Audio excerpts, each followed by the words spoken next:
आज माननीय प्रधानमंत्री जी ने जो राष्ट्र को संबोधित किया है उन्होंने कहा है उसमें कि कल हमारे देश में नवरात्रि का पावन अवसर है।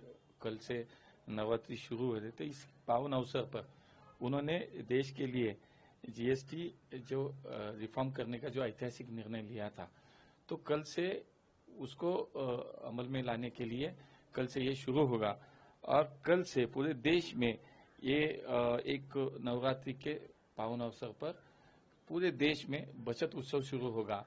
उसके माध्यम से अब पूरे देश में अगर हम देखते हैं तो 2.5 लाख करोड़ रुपए की बचत होगी। हमारे देश में सभी मध्यम वर्गीय हो, किसान हो, युवा हो, इस सभी को इसका फायदा होगा। भारत की जो हमारी ग्रोथ स्टोरी है वो बढ़ेगी और इसी के माध्यम से अगर हम देखते हैं तो 99% जो चीजें हैं वो 5% की टैक्स के दायरे में आएगी। तो ये बहुत बड़ी उपलब्धि। इससे पहले भी ऐसे कई निर्णय हुए कि जो मध्यम वर्गीय युवा हो, इस देश की ग्रोथ के लिए जो मुझे लगता है कि अहम ऐसे घोषणाएं हुई है, उसमें 12 लाख तक का जो इनकम था वो टैक्स भी किया गया। आज हमारे देश में 25 करोड़ जनता ऐसी है जो गरीबी की रेखा से बाहर आई है। तो ये एक अहम कदम, आज का भी ऐतिहासिक निर्णय जो कल से शुरू होगा। तो मुझे लगता है कि एक 2 संदेश आज प्रधानमंत्री ने दिए। एक तो बचत उत्सव कल से शुरू होगा और दूसरा आत्मनिर्भर भारत का। उन्होंने कहा है कि अगर हमें आत्मनिर्भर बनना है तो हमें स्वदेशी को चलाना है।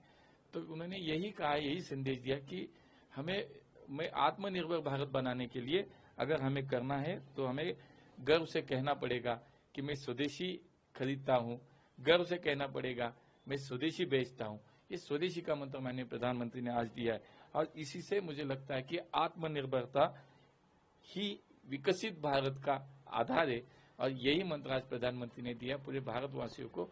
आज ये बहुत खुशी का दिन है कि कल से ये बचत उत्सव शुरू होगा। हमारे अभी सभी जो कल तो नवरात्रि का पावन अवसर है, उसके बाद तो हमारे सभी त्योहार शुरू हुए। ये त्योहार की भेंट पूरे भारतवासियों को माननीय प्रधानमंत्री ने दी है।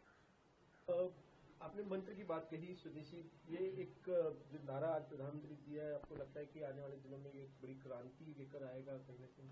बिल्कुल। ये पहले तो जब से माननीय प्रधानमंत्री जी ने इस देश की कमान संभाली है, 2014 में प्रधानमंत्री बनते ही उन्होंने वन नेशन वन टैक्स को लाया और उसके माध्यम से आज हम देखते हैं कि इतने टैक्सेस थे, गरीब लोग, मध्यम वर्गीय लोग तो इतने टैक्सेस भरने पड़ते थे, तो उनको इतनी आसानी लाई कि वन नेशन वन टैक्स